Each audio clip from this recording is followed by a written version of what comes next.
Election commissioner Rajiv Kumar और commission की team की श्रीनगर में मुख्तलिफ सियासी जमातों के नुमाइंदों से मुलाकात। लोकसभा इंतखाबात की तैयारियों का टीम ले रही है जायजा। सिक्योरिटी एजेंसी और दीगर ओहदेदारों के साथ भी जायजा मीटिंग।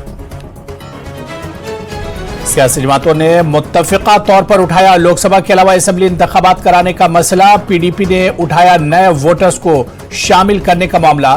कहा 70,000 सर्विस वोटर्स को शामिल करने के बारे में पेश की जाए सफाई और वजाहत।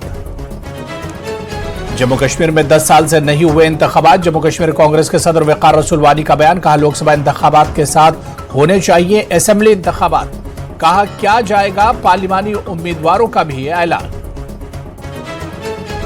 इस्तेहसाल और वोट बैंक की सियासत के चलते करती रही कांग्रेस सीएए और 370 हटाने की मुखालिफत।